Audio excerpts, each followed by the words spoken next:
So welcome everyone to this new activity organized by INISEG. It is a pleasure to be here with you today. My name is Laura Velandia, and with David Caizal, the director of the Security and Defense area of INISEG, we will be leading this masterclass. Today we want to say welcome all those who are going to participate as attendees in this event. On this occasion, it is an activity to present as a training complement to our master's degree in military history, and in which many of our students and people interested in our sector are here with us today. From INISEG, we want to say thank you also for our speaker who will participate, and we delight to have them here. So now I give the floor to David Caizal, the director of the Security and Defense area of INISEG. David, te cedo la palabra. Muchas gracias, Laura.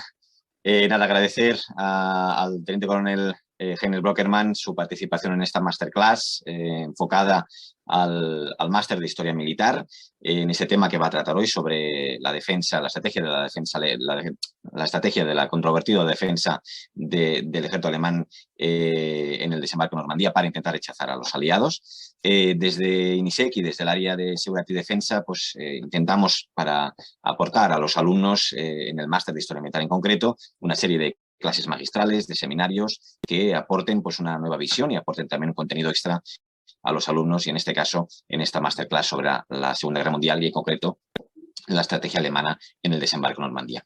Me gustaría repasar rápidamente tres temas que veremos en esta masterclass que va a llevar a cabo el teniente coronel Heinrich Brockermann: los preparativos y defensas alemanas, el muro del Atlántico y las reservas móviles. A lo largo de esta ponencia, de esta masterclass, el teniente coronel pues, va a analizar un poco la perspectiva de la Wehrmacht, que como bien sabemos tenía desplegadas 50 divisiones en Francia y los Países Bajos y otras 18 en Dinamarca y Noruega. En Alemania se estaban reuniendo, como bien sabemos, otras 15 divisiones, pero no había ninguna reserva estratégica. La región de Calais estaba defendida por el 15º ejército de von Salmuth y en Normandía por el 7º ejército de Dollmann. Las bajas en combate en el transcurso de la guerra, particularmente en el frente oriental, dejaron a Alemania sin hombres jóvenes para poder reclutar. Por lo general, los soldados alemanes eran 6 años mayores que los del bando aliado. Gran parte de los destinados en el Tercer Reich, en Normandía, eran Ostlegionen, legiones orientales reclutadas en el este de Europa, con lo cual pues, se tenían en constancia pues, de voluntarios polacos, rusos y otras zonas del este. Estaban armados con equipo capturado y carecían de transportes motorizados. Unidades que llegaron después, como la 12ª SS Division Panzer Hitlerjugend, estaban formadas en su mayoría por jóvenes mucho mejor equipados y entrenados que el resto de las tropas estacionadas a lo largo de la costa. También el teniente coronel nos hablará del muro atlántico, de las reservas móviles, de la estrategia de Rommel y de von Schappenburg y evidentemente de ese muro del Atlántico y de esa propaganda alemana que nos llegó para hacer creer a los aliados que ese muro era infranqueable por parte de cualquier invasión de los aliados. Alarmado evidentemente por los ataques aliados en Dieppe y Saint-Nazaire en 1942, Hitler había ordenado la construcción de fortificaciones a lo largo de toda la costa atlántica, desde España a Noruega, como protección ante una hipotética invasión. Planeó crear unos 15.000 búnkeres defendidos por más de 300.000 hombres, pero debido a los recortes, sobre todo en hormigón y mano de obra, la mayoría de estos puntos fortificados nunca se construyeron. El lugar mejor defendido como ubicación más probable para un desembarco por su proximidad, sobre todo a las costas británicas, era el paso de Calais. En la zona de Normandía, las mejores fortificaciones estaban alrededor de las instalaciones portuarias de Cherbourg y de Saint-Malo. Y con esta breve introducción de un poco de ese resumen que vamos a ir viendo a lo largo de esta masterclass, pues doy paso a Laura para que permita al teniente coronel iniciar su masterclass. Muchas gracias. Very much for these amazing words, David. And during the masterclass by our standard and collaborated and incredible speaker, Lieutenant Colonel Heinrich Brockermann, we will tell us about the global and complete vision about the controversial German defense of Normandy and a great events that marked history in 1944. Also, we will analyze the strategic approach, the movements of the troops and consequences, in short, everything that happened in this key episode of Normandy landing. So remember, for all our audience, that we will also give the space to all those who are participating in this incredible event to ask all the questions, and the Lieutenant Colonel Heine will be happy to answer each one of them. So to begin with, let's introduce our first speaker, Lieutenant Colonel Heinrich Brockermann. He had a PhD and a section head and deputy head of the education department of the Bundeswehr Center for the Military History and Social Sciences in Poznan, German. He is professor at the University of Poznan, professor at the War Studies, and elect member of the German branch of the International Commission on Military History, and who has an incredible and extensive professional background in military history. So, welcome, Lieutenant Colonel. Thank you for joining us today in this masterclass. I give you the floor to start this meeting and to start this interesting topic that took place in 1944 on German defense of Normandy. Hello. Gracias, David, por todos. Todo es claro. Yo solamente presentar los imágenes. Sorry, but I can't speak Spanish, so I try in my English, which is even hard for me. And I have to read some parts of my lecture, so I will try to give my presentation to you free. Okay, I will see if it works. I start with this masterclass on the German defense of Normandy and the Atlantic coast in the face of controversy of 1944. It's about more or less a tank controversy. And I will start with this D-Day Overlord Neptune when we talk about the Battle of Normandy with its famous D-Day invasion. This is about the anti-Hitler coalition and Nazi German forces occupying Western Europe and the Nazi fortress system Atlantic Norte. And when we talk of Normandy 1944, it's about 12 allied nations and exile governments participating with fighting units on D-Day, including United States, United Kingdom, Canada, Australia, Belgium, France, Czechoslovakia, Greece, New Zealand, Netherlands, Norway, and Poland, as I see. And this name, Operation Overlord, was the overall code name for this allied invasion of Northwest Europe. And the Operation Overlord began on D-Day, June 6, 1944, and continued until the Allied forces attacked over the Seine River on August 19, 1944. The initial assault phase and the establishment of a bridgehead as a base for a further attack into occupied France, this was known as Operation Neptune. And Operation Neptune began on D-Day, June 6th, and ended on June 30th, when the Allies had established this bridgehead. And I will talk a little bit about this phase up to July now at the end, but it's more or less about this initial phase with reactions of the Germans. And I start with some persons you may know. On the outside, it's Clausewitz, the famous German philosopher of war. And on the other side, it's the Desert Fox. It's Erwin Rommel. And when you talk about decisive battles in modern war, there is seldom the only decisive battle. And the Second World War did not end immediately with D-Day. And however, this invasion must be seen as a decisive battle. And not only the soldiers who had fought in battle, but also these technical and military elites of the Allied states, they have given their best to this operation. It's incredible preparation, incredible ingenuity in this operation to see. And normally you're looking on the soldiers at the beaches, which is very good to do though, but it's amazing what the people did behind them in the United States, in England, to prepare this operation. Both sides had long foreseen this day and planned for it. And in addition, this had something epic. It's a struggle of the good of the new North Atlantic community of values against the absolute evil of the greater German Empire. Right? And this is the Second World War. It's the second time in the century that Germany lost the war, and this time it was a war started in a way to gain world power. And this is the beginning of the end in the West.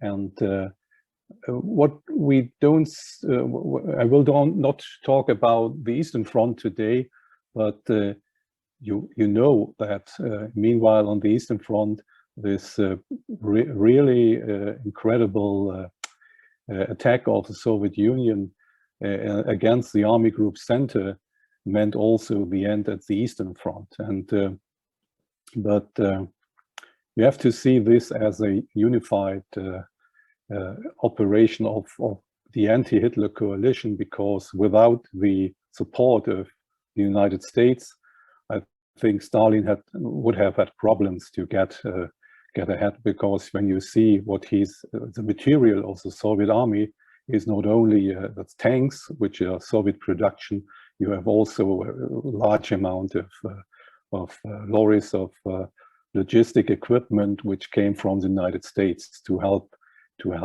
getting the troops from Russia to Germany. And this is, I think, this strength of those operations has led to these discussions or these conferences between the anti-Hitler coalition and the Germans expected it in a way. They knew there will be an invasion, but the problem was, where would it be? And I will show you some images which will show you also the problems of realizing the D-Day in June, and you will see. Clausewitz, the philosopher, wrote a lot of good lessons on war, and I like this citation: the physical causes and effects are almost no more than the wooden handle, while the morale are the noble metal, the right bright polished weapon. And he sees the soldiers and the morale, and this is an idea which I think it's a lesson for every day. You need soldiers with the right morale to fight, and they know, the soldiers who know what they fight for, they will fight, I think, better. And in this, as I told already in my last lesson, we have this idea of soldiers of a democracy, of defending democracy, of defending values, which is very good working in this on this D-Day. But on the other side, you might ask, why are the Germans fighting so strong? Why? They are absolutely elite forces in the Normandy, and they are normal, I think, normal German people who were at Normandy because they weren't the elite soldiers. You have both of them in Normandy, elite soldiers and I think some really old and rather weak and ill men. And this is a mixture which is for a lot of historians interesting to see who is fighting and who is more or less more suffering. And for this reason, you have one of the best German generals in Normandy, Field Marshal Erwin Rommel, and he is planning the defense against the invasion. And this is normally his last military task, because he won't survive the summer. And in addition, it looked here as if the desert fox on the coastline was acting completely contrary to his operational leadership skills of past campaigns, like in Africa. You see another Rommel here.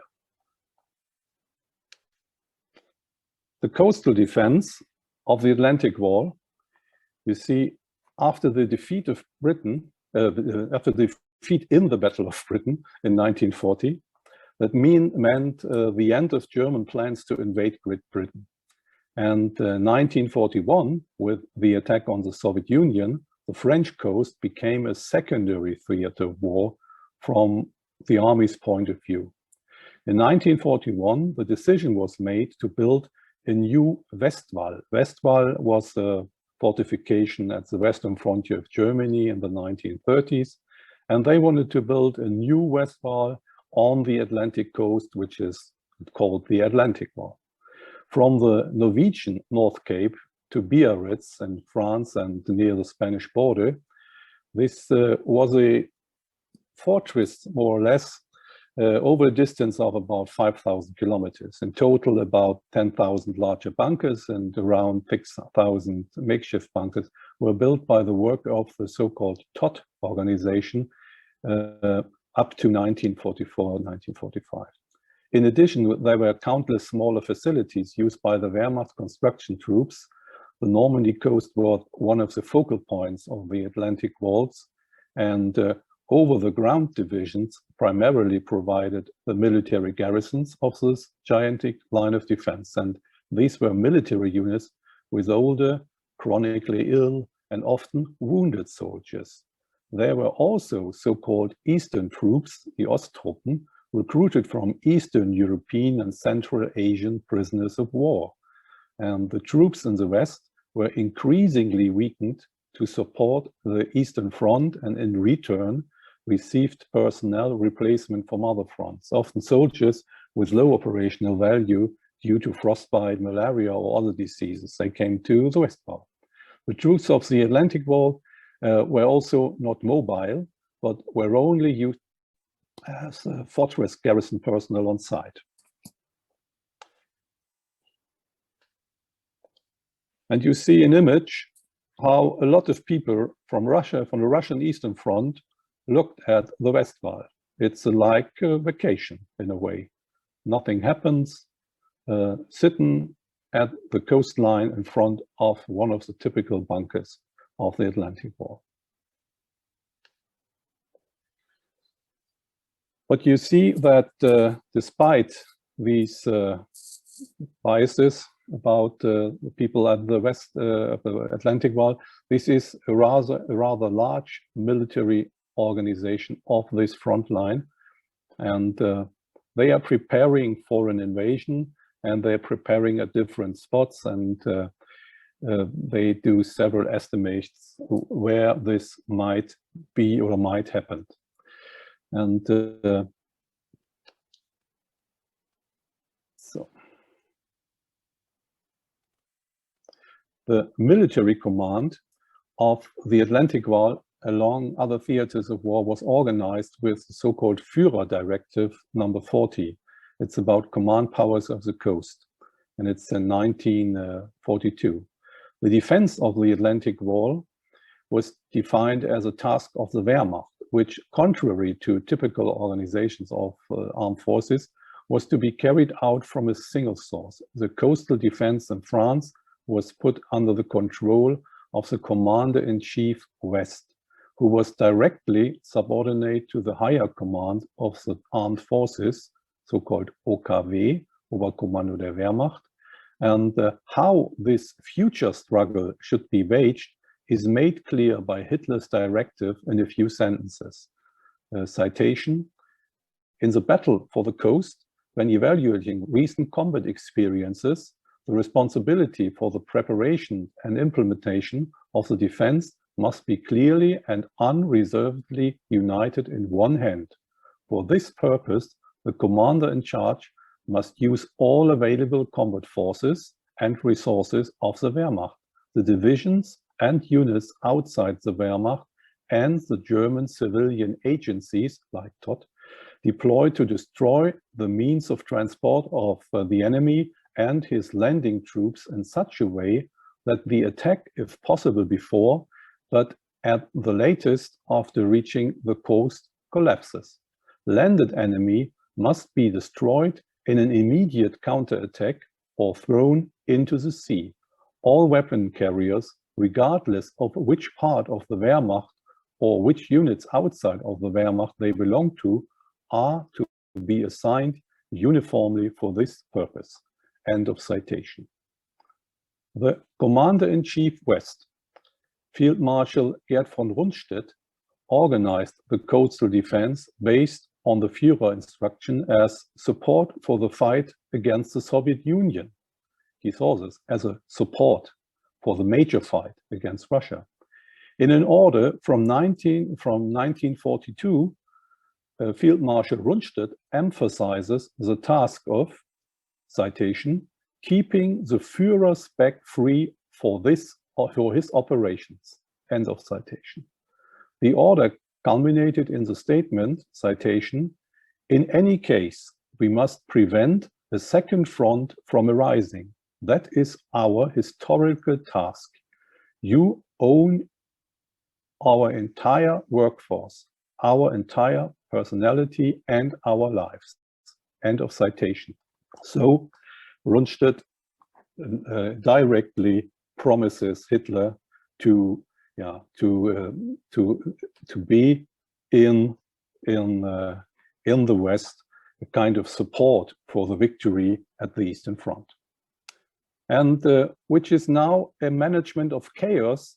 This is typical for the German Wehrmacht and for the Nazi organization of power during the Third Reich. The Wehrmacht lacked an effective leadership organization in many places.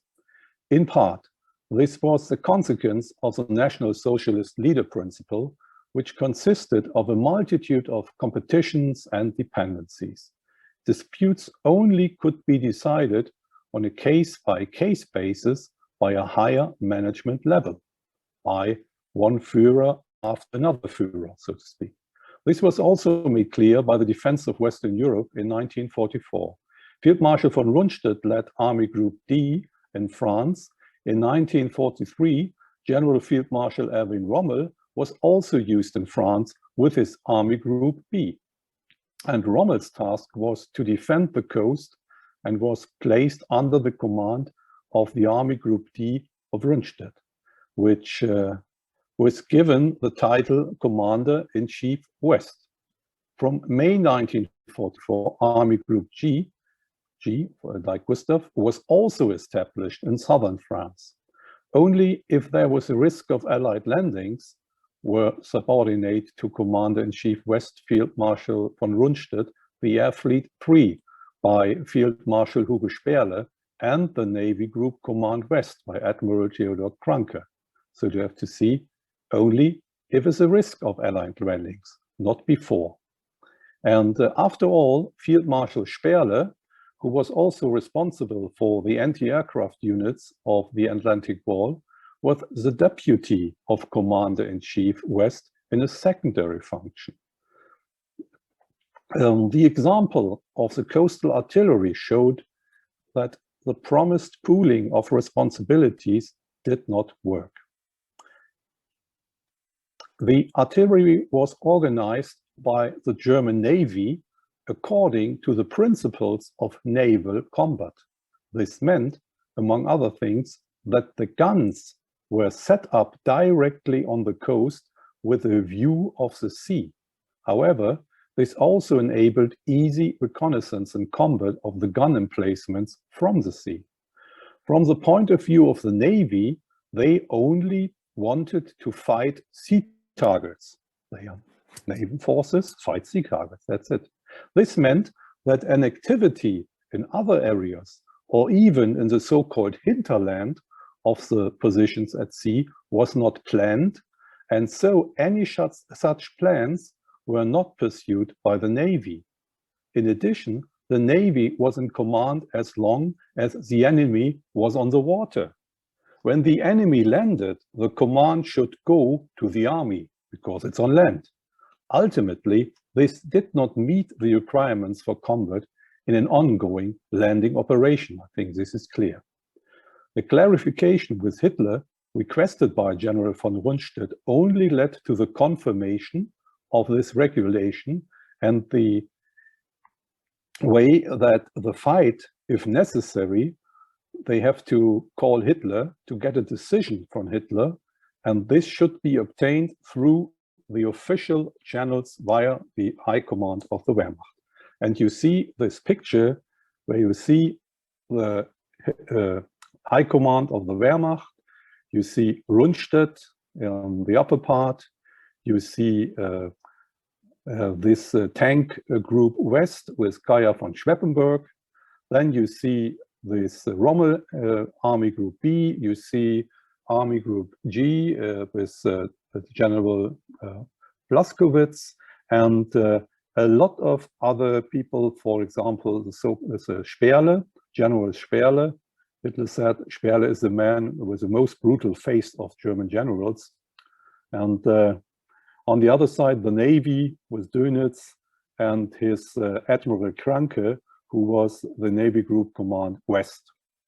You see, this looks like an organization, but for combat it was not very good organized. And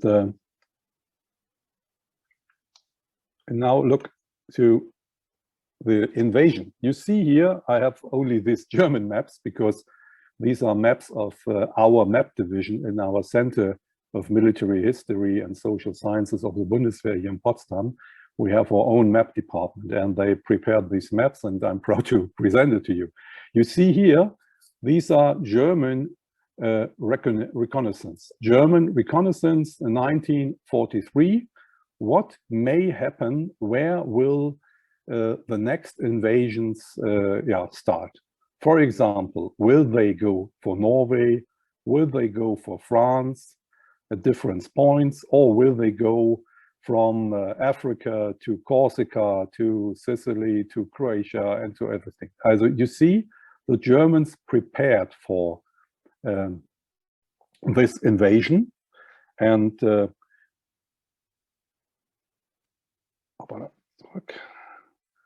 they had, on the other side, the Allied forces had a rather good estimation and good recce what they will find in France after D-Day. So you see, these are the Allied reconnaissance, and they, on the right side you see these German divisions in a kind of estimation and present, and you see the British estimations, which is those dotted lines. The dotted lines are the estimation from Britain, and the lines, the thick lines, this is what really was there. And you see in 1943, they are not so far away. The Allied powers knew what they will find.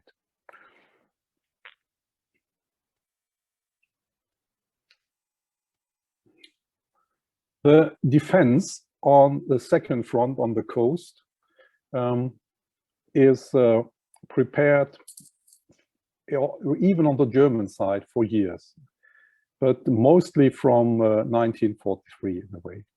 This General Field Marshal Rundstedt described in his great situation in October 1943 the Hitler and the Oberkommando of the Wehrmacht, the High Command of the Wehrmacht, and he showed up the problems and the weaknesses of the coastal defense. Rundstedt expected a landing in the area around Calais. So, show the map. Rundstedt expected an area around Calais, and despite good preparation of the coast itself, he saw many shortcomings in comparing the experience of the World War I with trench warfare. Nothing went beyond watching and securing the front line. This meant that you have to give up the coastline quickly. And then it's a problem that you can't take advantage of this obstacle value of the sea. If the enemy is at the coastline, at land, the problem is this small strip of defense. And you see this as an example for coast defense in this picture near the Somme. There is only several kilometers up to the hinterland, and then you have to become operational in a way. So this is one of the big problems.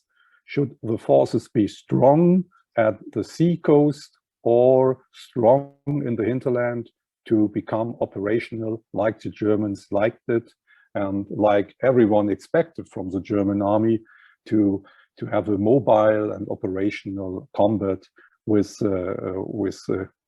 mainly with the tank forces. despite the fact that Rundstedt saw the only option in defending the coast and holding it at all costs, he advised further planning of a mobile defense using the hinterland.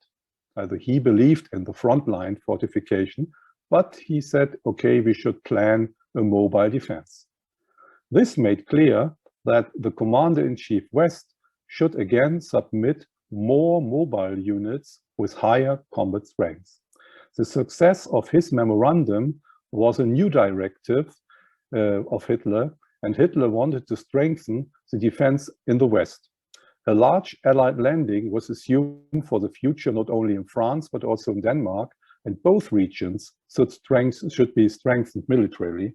And this became this aim, the second front, to protect the second front. And we have also a kind of, we have a citation on this, citation of this direction of Hitler. Citation, the danger in the east has remained, but a greater one is looming in the west, the Anglo-Saxon landing. In the east, the size of the room allows in extreme cases a loss of soil even on a larger scale without fatally hitting the German lifeblood. The west is different. If the enemy succeeds in breaking into our defense on a broad front, the consequences will be incalculable in a short time. So the Germans were prepared on what happened. But they hadn't, what did they, knowing what will happen, what were the planning? This is, and on January 1944, Hitler again strengthened the position of the Commander-in-Chief West, and he allowed to declare certain sections of the terrain as so-called combat area. And this meant that the commander could subordinate himself to everything to him in this combat area. And this meant a coastal strip of 20 kilometers from seashore, 20 kilometers from the coast inside to the hinterland. This became the so-called combat area. And a month later, Rundstedt emphasized that the main obstacle off the coast is the sea. Citation, our approach obstacle is the sea, the best anti-tank ditch, end of citation. And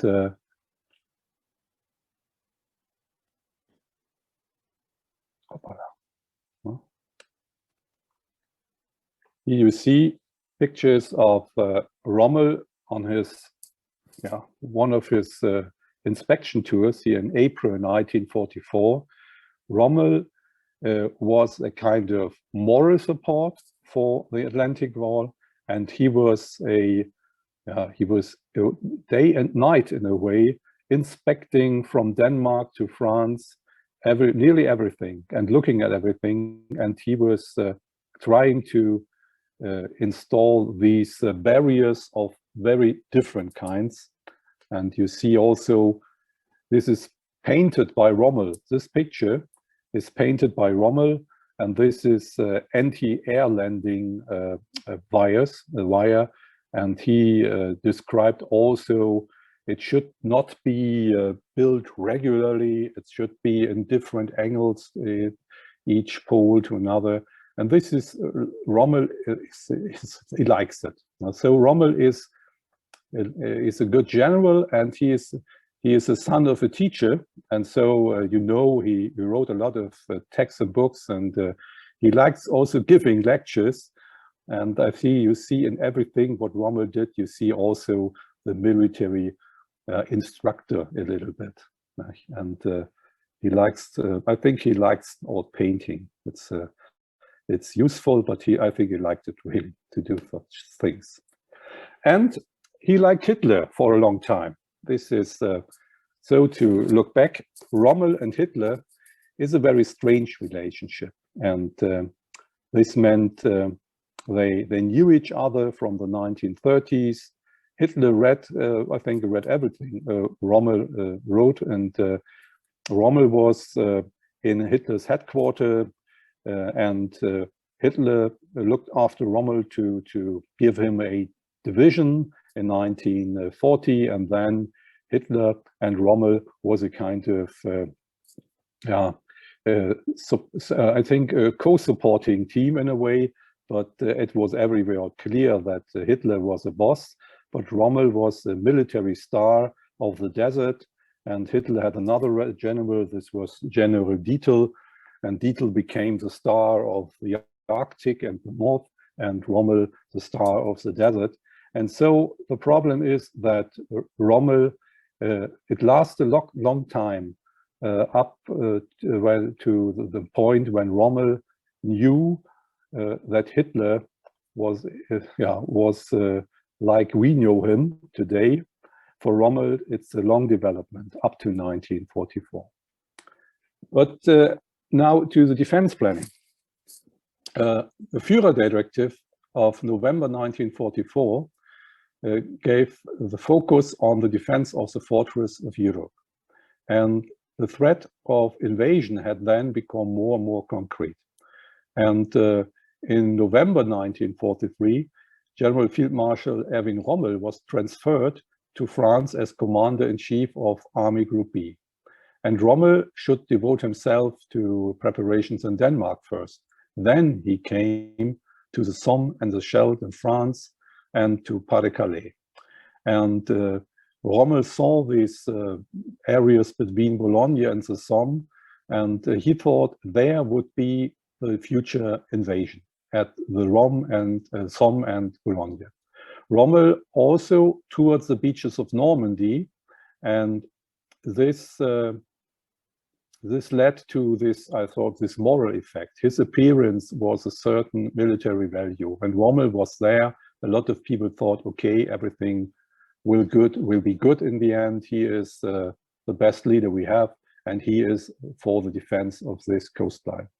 And on the other side, Rommel knew that the British and American soldiers should not be underestimated. Other officers who, unlike Rommel, had also fought on the Eastern Front, believed more in the superiority of the Wehrmacht, especially the tank weapon, the armored weapon. In addition, combat units, such as the Panzerlehr Division, were regarded as units with high combat value. And Rommel wanted to turn the Atlantic Wall and the entire coast against England into a line of defense with mine barriers, infantry positions, and everything. And to give you an idea, this company, for example, a company position should have a width of 1,500 meters and the depth of 700 meters. And 12 machine guns, 2 grenade launchers, and an infantry gun was planned. And to secure the position of a company, there should be placed 2,000 to 3,000 mines in the terrain before then. Ultimately, protection was planned for an infantry divisions. For example, for an infantry division, it was planned to have 150,000 mines in connection with a position area up to 30 kilometers wide and 10 kilometers deep. And Rommel liked to have these obstacles near the beach and post with wires and explosive charges. And this was assumed that when the landing would have to take place at high tide, it's high tide of the sea, the obstacles were accordingly to the high tide near the water line. And when the tide was out, the obstacles had to be built, which make it difficult for boats to land, as you have these mines and explosives and these obstacles, which meant a kind of barrier on the seashore. You know them, I think. The problem was also when you see these are the Allied air attacks on June 5th, 1944. These are the air attacks, how the Germans realized it. And when you see this map, you know, do you know where is where is the point where everyone will attack? And you see there is Boulogne, where Rommel thought they will have this D-Day. This is near to the Somme and up to, and you see it's from this point of view, it's impossible to see where this D-Day will take place. And knowing this, and knowing that the German High Command is not at Caen or at Saint-Lô, but more or less near Paris, you see that for the Germans, it's lasted a very long time to realize that D-Day was the D-Day that we know today is. They expected another landing in the Boulogne area, and you know that General Patton was doing good in kind of letting the Germans believe that he will attack from Dover to Boulogne, for example. In the spring of 1944, this controversy how to use the tank weapon arose between General Field Marshal Gerd von Rundstedt and Rommel, and it was about the question of the more static defense versus the advantages of the war of movement, this mobile warfare. Rundstedt knew that the general inspector of the panzer troops, the famous General Heinz Guderian, and the commander of the Panzer Group West, they backed him. And Rundstedt knew Guderian and Schweppenburg are behind me, and Rommel is alone, for example. And he is the younger one in a way. Rommel was the military star, but he was not loved by his comrades in a way because he was very young and had not the experience of the Eastern Front. And Rundstedt, for example, talked to the General Leo Freier von Schweppenburg, and Schweppenburg wanted to wait with his units in the hinterland of the coastal defense for the right time to counterattack at the crucial moment to deploy and destroy the Allied troops. Rundstedt even wanted to keep armored reserves available south and east of Paris. You see, it's a long way from Paris to the coastline, but you have to see this estimation that they don't know where there will be in D-Day. And so the Panzer Group West was only one part for Rundstedt. He had other parts of the front to look at, and so he liked a mobile armored force near Paris to attack at the right moment, north or west, for example. Everything had to be relocatable in all directions, far from the coast. The fewer forces he had, the more centrally the decisive weapon systems had to be managed. Nevertheless, with a strategic advantage of the so-called inner line. This is how they thought. And the mobile combat geared towards a decision of a battle, and this was corresponding to the spirit of the German tank troops. The tank troop is for the decision of a battle and not for a kind of trench warfare. It's a valuable force with tanks. You have only to use tanks to be in the center of battle, to win the battle on the right moment, for example. And this was the difference from things as Rommel saw them. Rommel was an experienced tank man. He knew how to make war with tanks, but he drew different conclusions from his experience of the African campaign, and especially at Gazelle and El Alamein. And Rommel was also evaluating the recent Allied landings at Nettuno at Anzio in January 1944. And he had a very good impression what will happen on the D-Day at Normandy. And due to the Allied air superiority and for the reasons of time saving, Rommel thought that armored units should be assigned to individual sections of the coast and fight landed enemies in the area of the landing zones. This meant very close to the shoreline. This could save time in order to lead armored divisions from the coastal zones to dangerous break-ins if necessary. You see, in a way, he's not so far away from Rundstedt, but he wanted more tanks in the coastlines, and he was a tank man to know, okay, for the final blow, we need these mobile tank divisions to get the tank divisions to crush the enemy for the final blow, but we need tanks in the front line. The Panzer Group with 5 other groups widely distributed and around the countryside, and they were not subordinated to Rommel, but only to Rundstedt. And Rundstedt was allowed to use this force if Hitler had approved it. And Rommel complained about this. He complained a lot about this to the chief of the Wehrmacht command staff in the high command of the Wehrmacht. It's Colonel General Alfred Jodl. And Jodl responded to Rommel with a focus on maintaining an operational reserve. And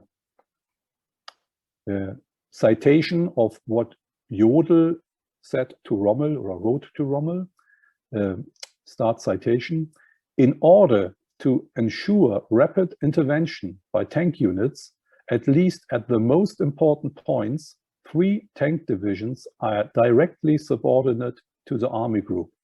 I agree with you that if the enemy deployed airborne troops on a large scale, they will be deployed close behind the coast, but I do not expect them to make these airborne troops into our reserves, given the good reconnaissance of the enemy, which can be assumed with certainty.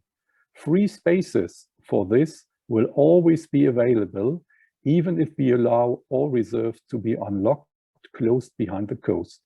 Given the current lack of clarity about the enemy's intentions, the possibility of operational leadership through the elimination of modest reserves must be preserved.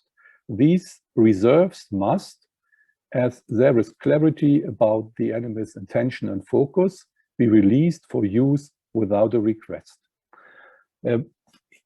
I think he is promising a lot, and he is not promising a lot. This is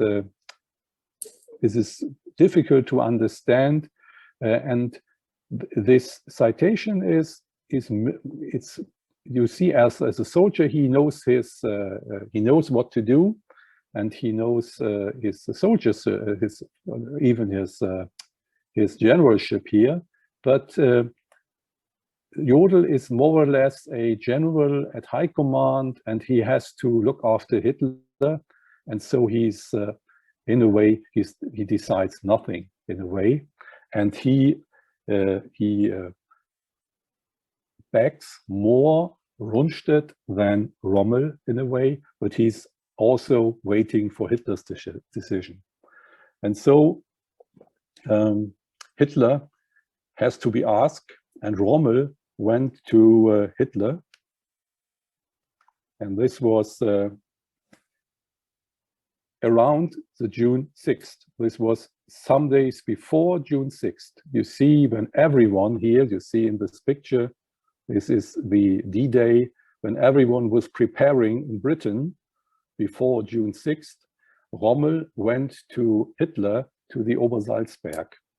And it's, as you may know, June 6th was the date when Rommel wanted to celebrate his wife's birthday at home. And so he was at home with his wife when he received the news of the invasion in Normandy.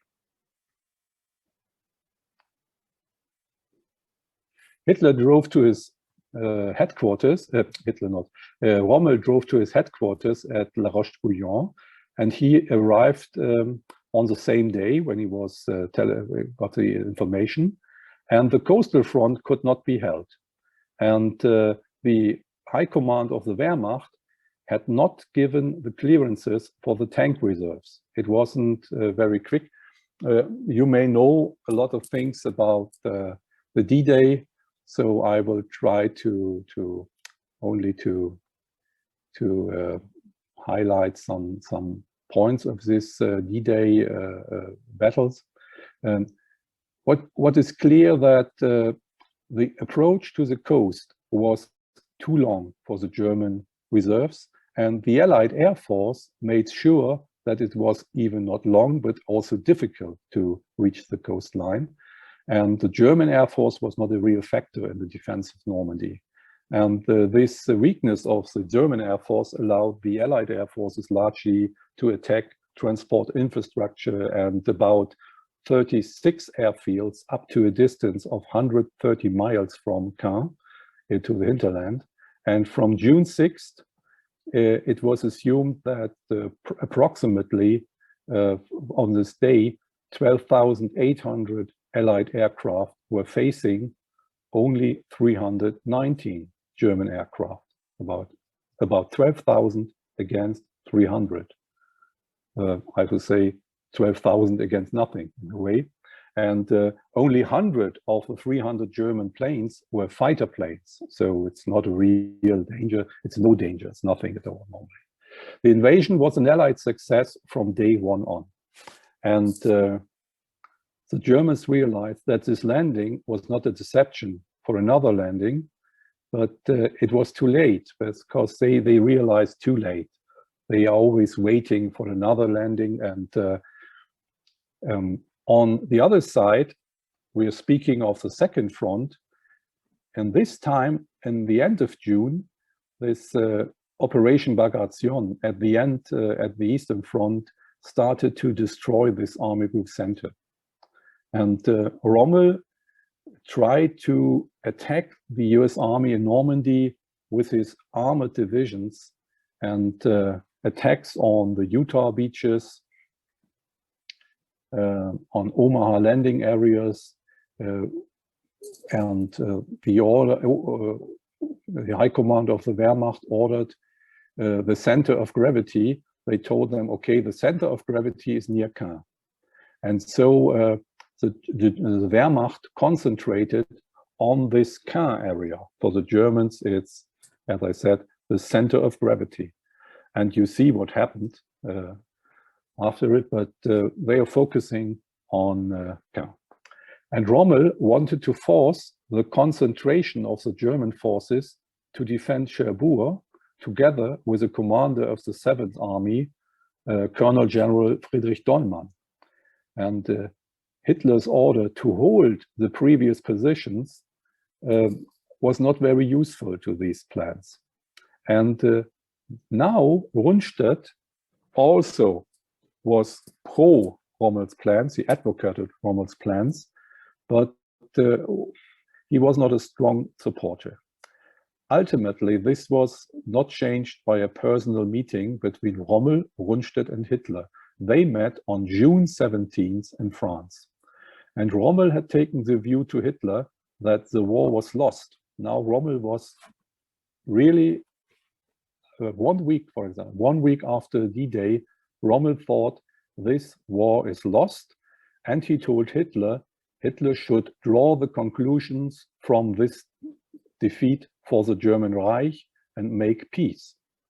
And little later, he wanted to talk to Hitler again, but Hitler did not allow any discussion. And this was the end of this relationship in a way between Hitler and Rommel. They made a long time together, but in the end, Rommel decided not to support Hitler anymore. But it's difficult to say, is he part of the German Stauffenberg crew? Because on this day of July 20, 1944, when the bomb at the Wolf's Lair exploded, Rommel was already ill because he was getting into a fighter attack, a plane attack on the Normandy front, and we don't know what Rommel would have done on the July 20th if he was in full command. But we have a lot of signs that he would not support Hitler on this day, that he would part of this idea of making peace on the Western Front. But this is a lot of German historians are talking for years and looking for papers of Rommel, and we found some interesting papers where we see that Rommel was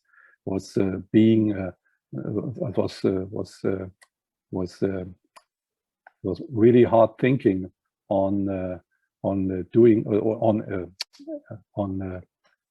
this Operation Valkyrie, to be on the side against Hitler, but not to kill Hitler, perhaps to arrest Hitler. Was more his idea. On July 11th, the Allies, as you see here on this map, the Allies tried to get a kind of breakthrough, or kind to break through the German lines.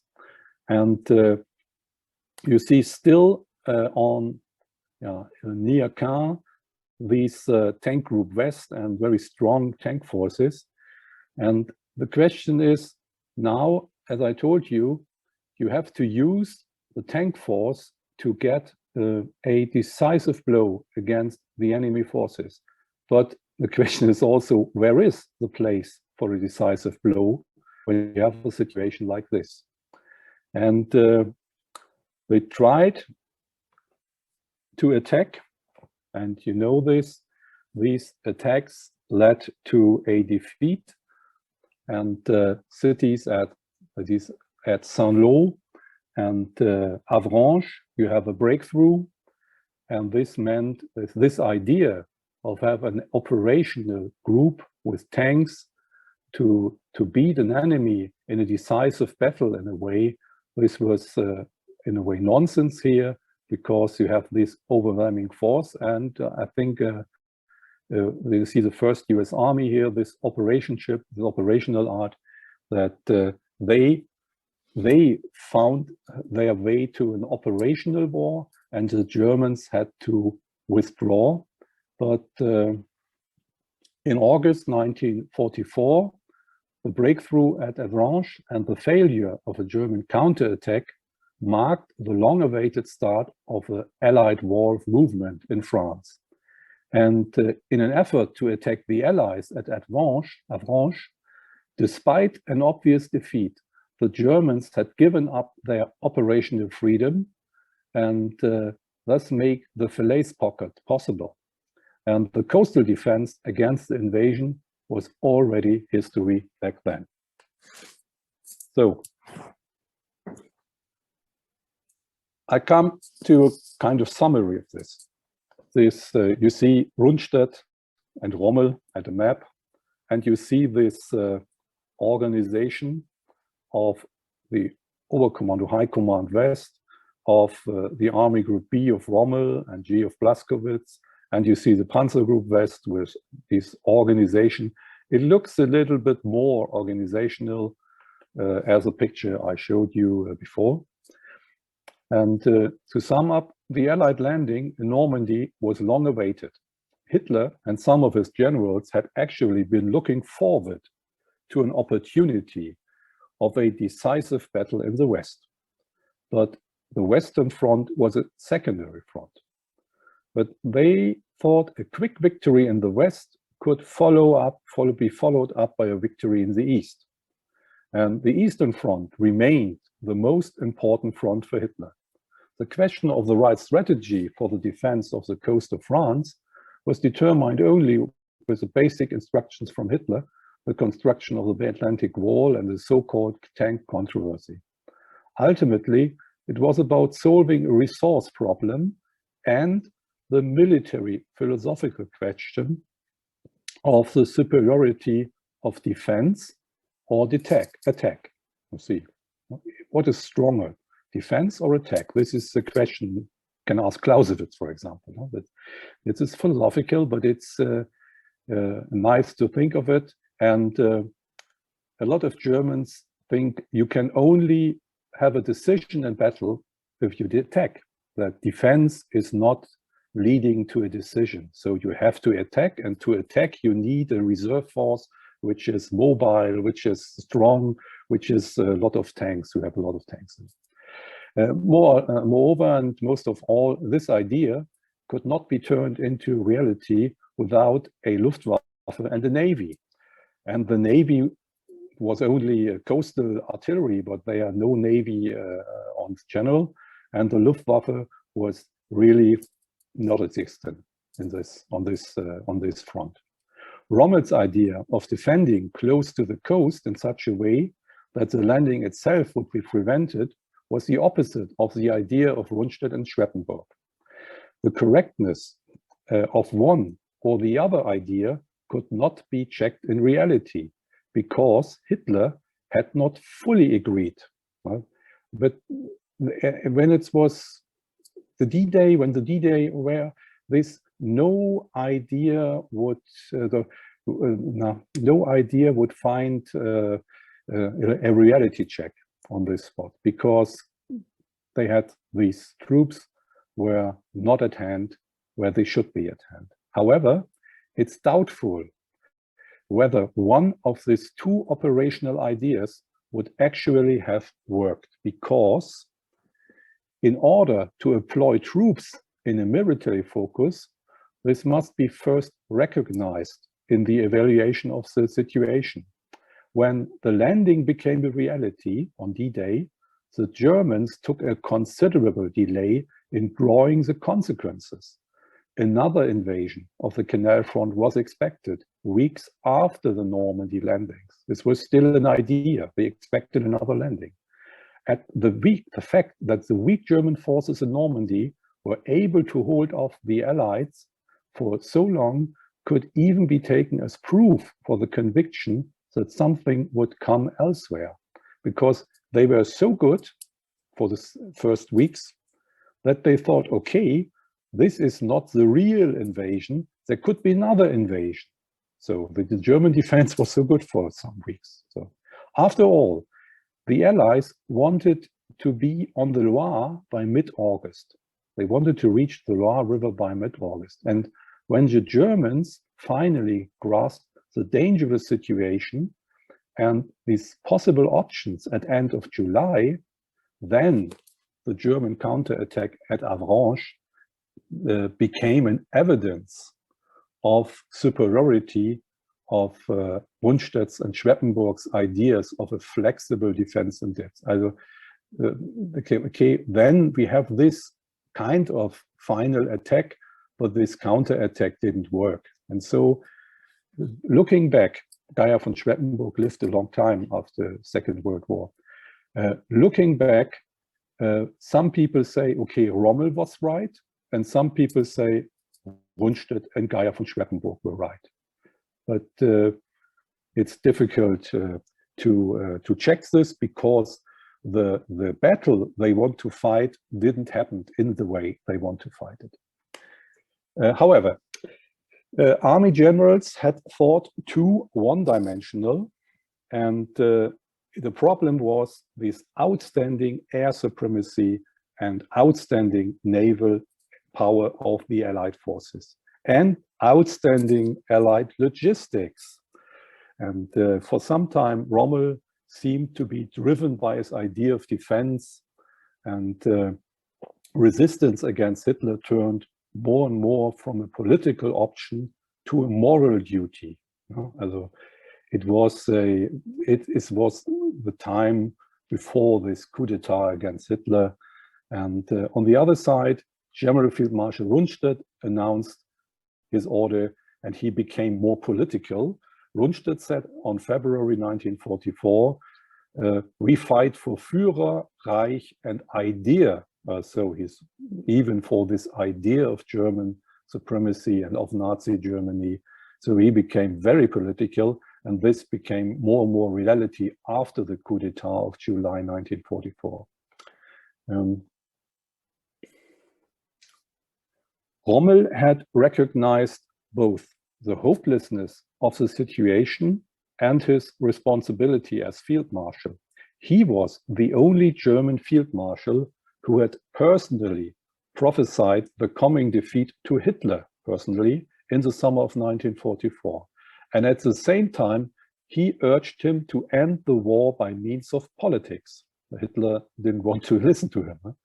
But how he would actually have behaved during the coup d'etat of July 20, I said, can only be guessed because of this severe wound of July 17th, when he was attacked by a fighter plane and had this accident and was ill in hospital.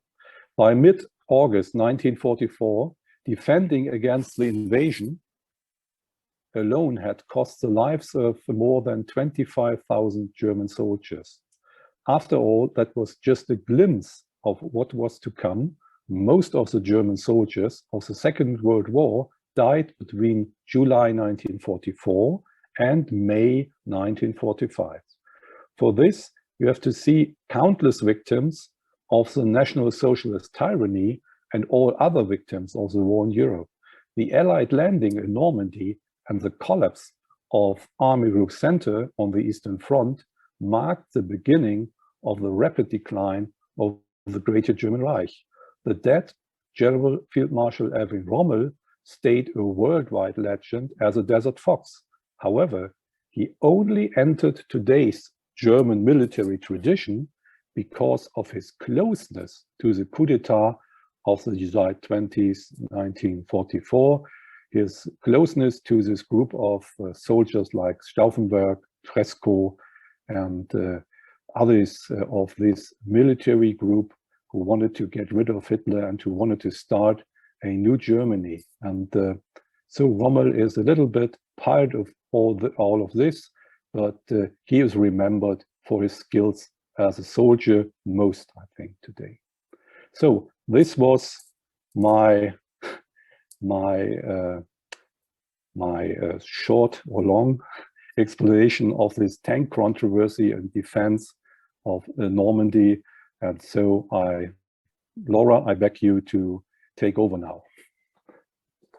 Thank you very much for this amazing and incredible presentation, Lieutenant Colonel Heiner Brockerman. It was really an interesting topic. Really, thank you. So during the masterclass and this presentation, too many questions were coming in and all participants are interacting in an incredible way. So we start with our round of questions that we have asked by our participants and students from different parts around the world. So David, ¿qué te parece si iniciamos con nuestra ronda de preguntas? Muy bien, pues vamos a empezar con las preguntas que tenemos de algunos de nuestros alumnos. Laura.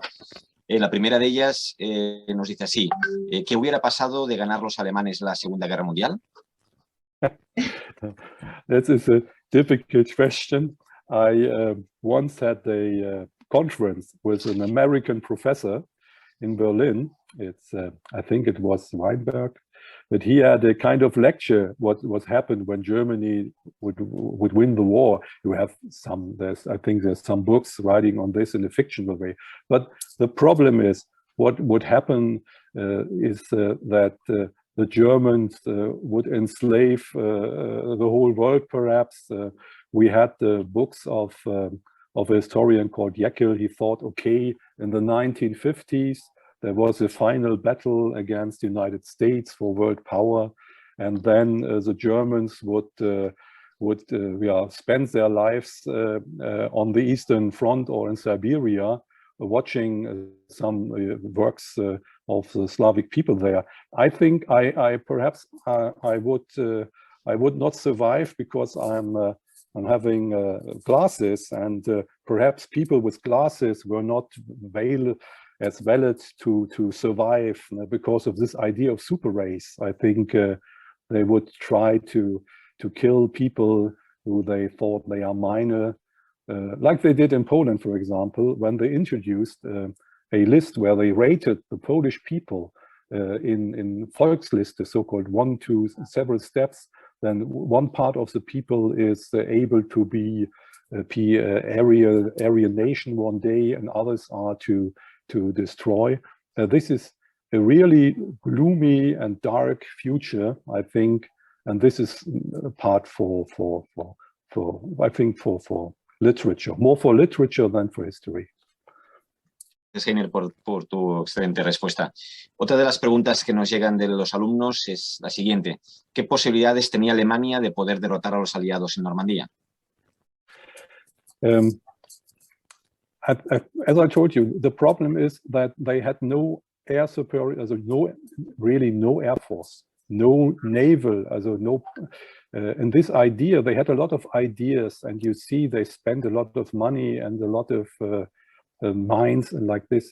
But in the end, the problem was without navy, without air force, without operational forces which can fight directly at the beaches or in a quick way, you haven't the possibility to get ahead on the roads, because every movement was during the day was controlled by Allied Air Force. So I think they had no chance, and yeah, they deserved no chance. They had no chance, and they deserved no chance in a way. And it was really hard. And when you see what the troops did on their way to the Normandy front, for example, SS troops went from Russia to south of France and then made their way from south of France to Normandy and had really fierce massacres on their way. It's incredible that they spent their time burning villages and killing people, and took the time for this. And in the end, it was very good that this battle ended like it ended. So I think it's a battle between good and bad. So, and this is epic, but this is military history. This is something we knew in a way what happened. Otra pregunta que nos comenta lo siguiente. Las fuerzas que puede agrupar la Kriegsmarine contra la flota de desembarco aliada son 5 torpederos en el Abra, 16 barcos rápidos de vigilancia en Cherburgo, 7 en Bolonia, otros 7 en Scheveningen y en Ostende, y forzando la situación aún podríamos sumar otros 4 destructores de Gironda y 3 torpederos de Brest. ¿Por qué no preparó un plan de defensa la Kriegsmarine con la flota submarina para repeler a la flota de invasión? I think I'm not so a specialist of submarine warfare, naval warfare. For me, it's still this question: who controls the way, between Great Britain and France, who controls the seaways, and that at this time you have this air superiority, and when you leave a harbor, they are spotted very early. And I think it's a problem to become operational close to coast with U-boats in this way. But I must confess, I'm not a specialist in this special question. I have other from the chat that we have right now is from Reynaldo.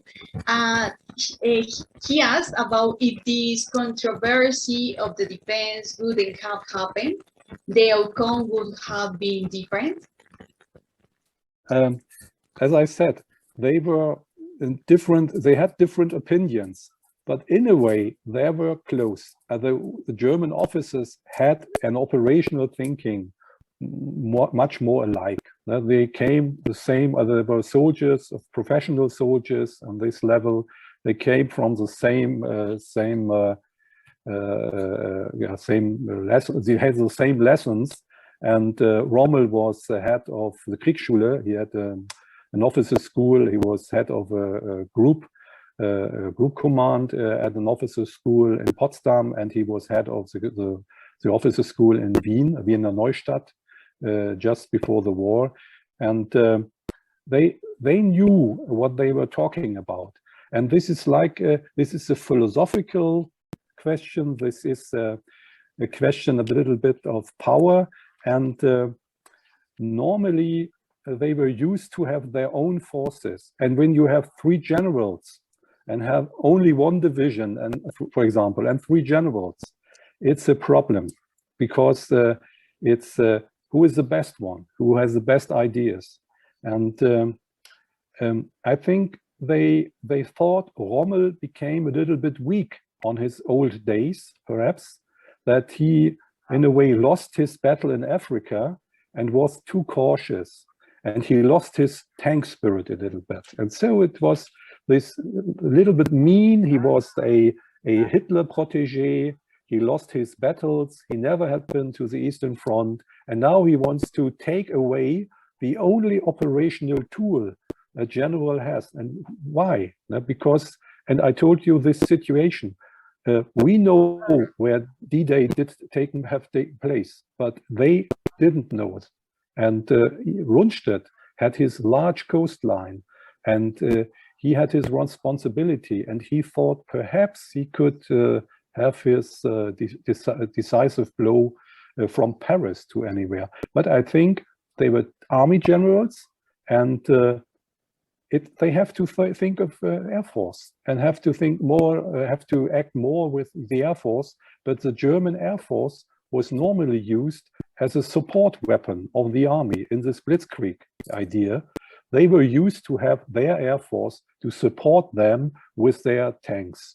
And this idea to use an Air Force in its own way, in a strategic or operational, Air Force operational way, this was not developed, I think, in Germany. And when it was developed, you didn't have the means of it, perhaps. Nothing was there. 300 planes against 12,000. It's, yeah, it's a little bit, and but they wrote some books about this and thought about this. I think they talked about this when they survived the war. But this controversy is a nice idea to think on the German defense. But it's not the problem if winning or losing. The war was lost. No, the war was lost. But this is the idea. It was lost just, in my opinion, it was lost 1939, but it was lost already in 1944. I think this was clear, and even Rommel knew it. Other question from Spain. Maria say that the German way of war is mainly operational. The military structure doesn't look very appropriate for a good combined army fight. Is that important in the German defeat? Can you explain the defeat in the anti-Atlantic Wall?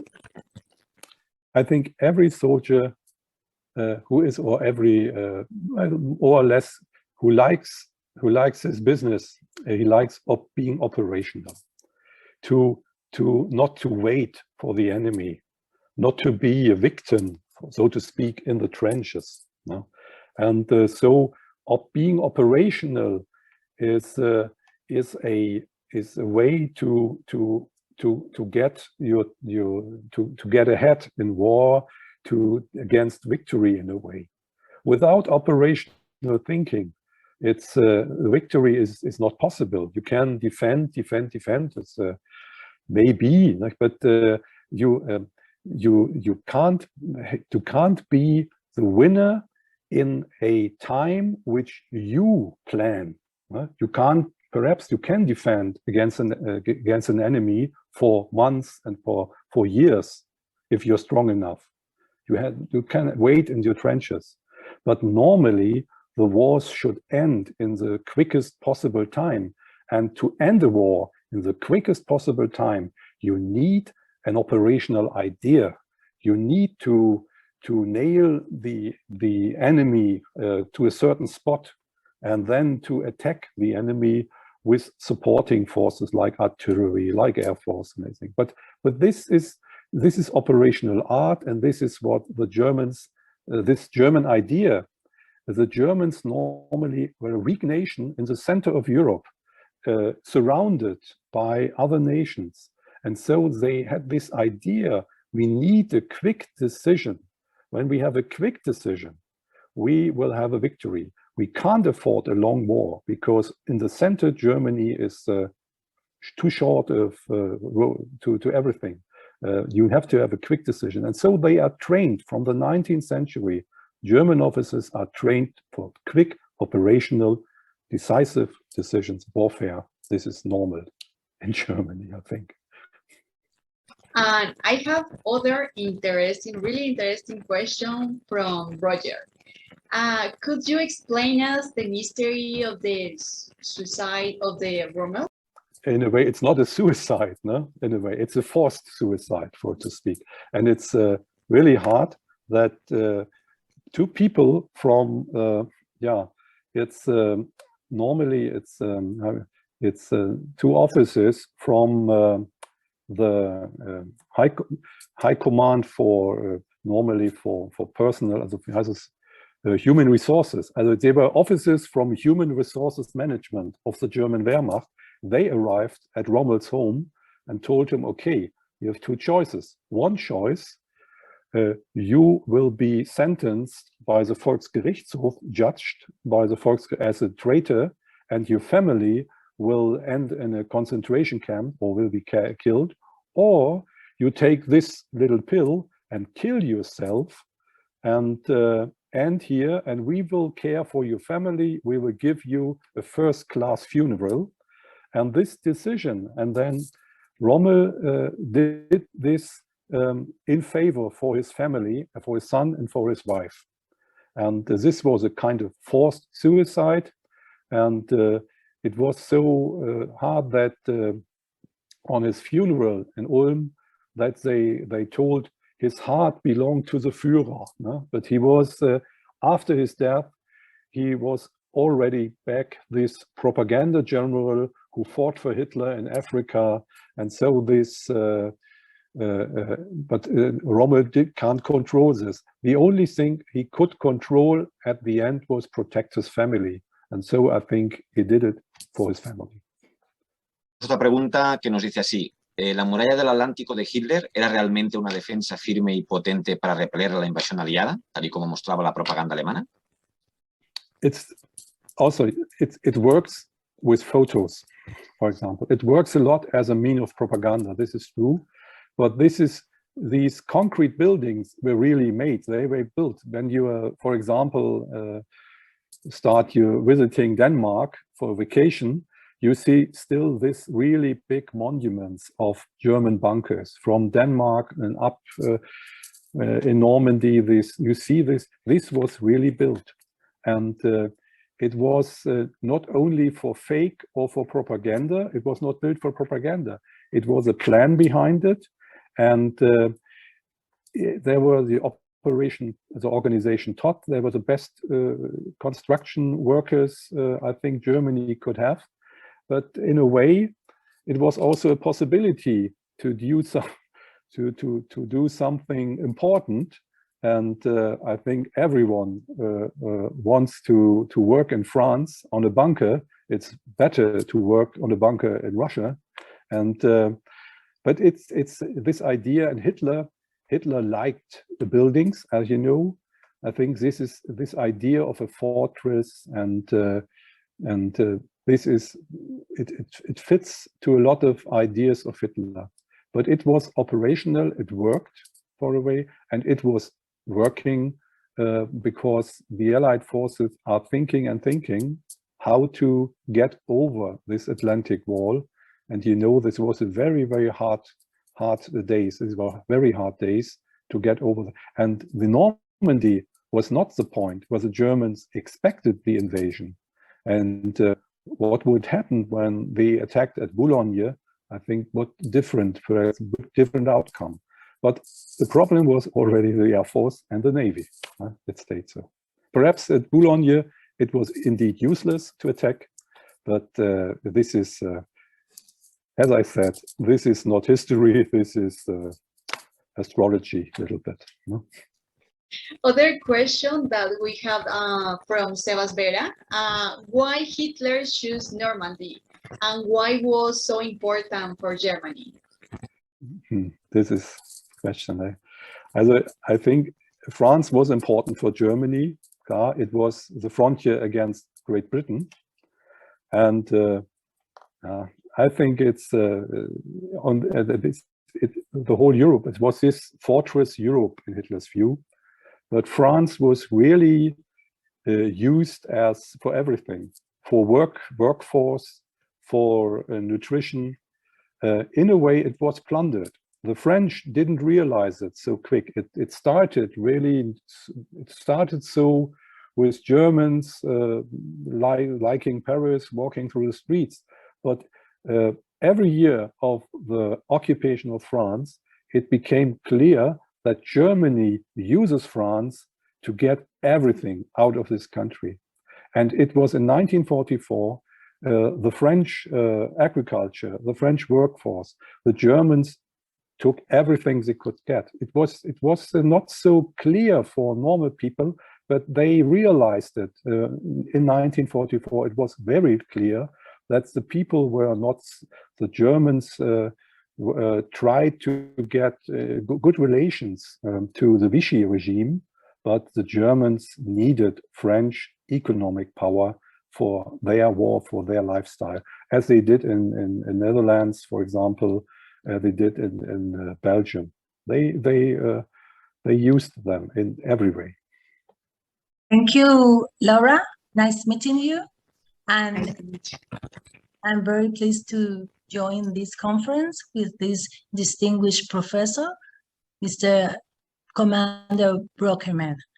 Yes, I would like to know, Commander Brockerman, in your whole big investigation, what was really the reason for this war?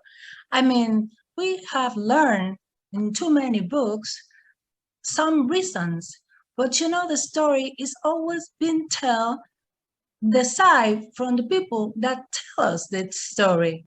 But I would like to hear from you, for your long and big investigation, what was really the reason for this invasion, for this war, for this war. Thank you. It's a difficult question and in a way easy question, because for example, in school, a lot of people will ask, no, what was the cause for the Second World War? There's, I think, it's a long history which started in the 19th century, but I think this long history, for me, it's not so convincing, because when you see what happened after the First World War and the German Weimar Republic, which was the first democracy in Germany, which really was functional, this didn't mean that this would lead to a Second World War. There was a problem in the end of the First World War, but Germany had a lot of possibilities after this war. And today we see this time of 1918 to 1933 with a lot more with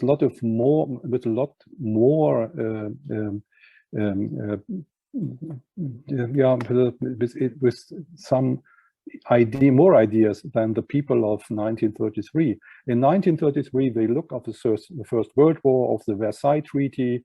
They thought they lost the war. It was not fair to lose this war in a way like this, and they have to give up a lot of money and give up a lot of country of Germany and of the colonies. But this was not a reason to start a war to kill people, because of race. I think this is not the normal way from the 19th century to 1939.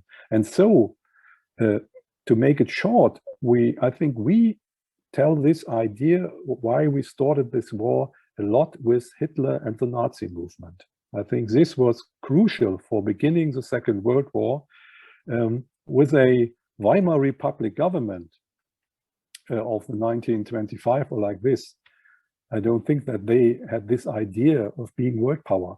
And in the First World War, it's a kind of regional power. It's being a big power in Europe or perhaps in the world.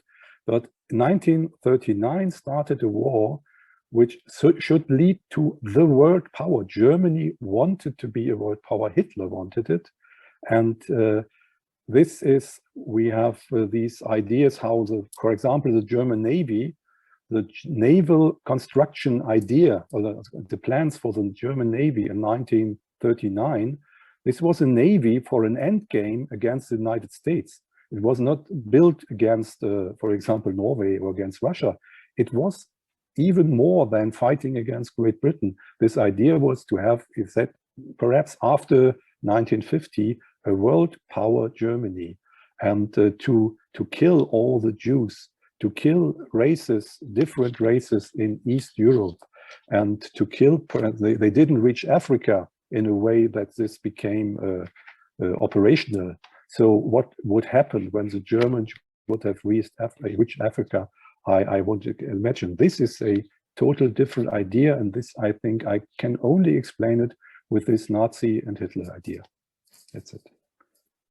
Thank you very much, Heine. Thank you very much, Clara. Now we give the floor to David de Caizal for our final words for this amazing masterclass. Gracias, Laura.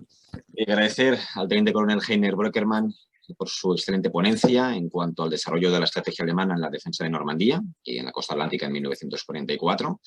Nos ha aportado una visión amplia, detallada, sobre los aspectos técnicos, tácticos y estratégicos llevados a cabo por la Wehrmacht en el frente del oeste durante la campaña de 1944, la campaña de Normandía. Desde INISEG queríamos agradecer al teniente coronel y a su vez al Centro de Historia Militar de las Fuerzas Armadas de Alemania su participación en este evento académico y, por supuesto, a todos los alumnos que han estado conectados siguiendo a esta masterclass.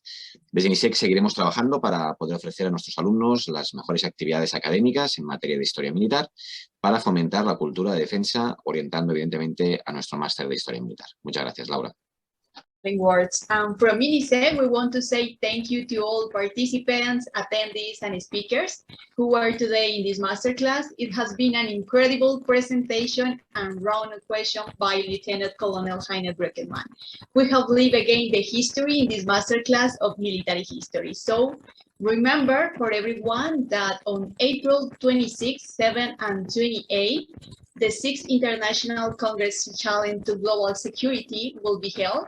I invite you to register if you have not already done. And remember that we will talk about controversial issues, about the conflict in Russia, about cybersecurity, cybercrime, the influence of media, and more topics. So thank you very much for participating in INISEG. And if you have any question or concern that our participant may have, you know that you can write, follow on social media, and learn more about upcoming events that we will be developing throughout the year. So thank you very much to everyone, and see you at the next event.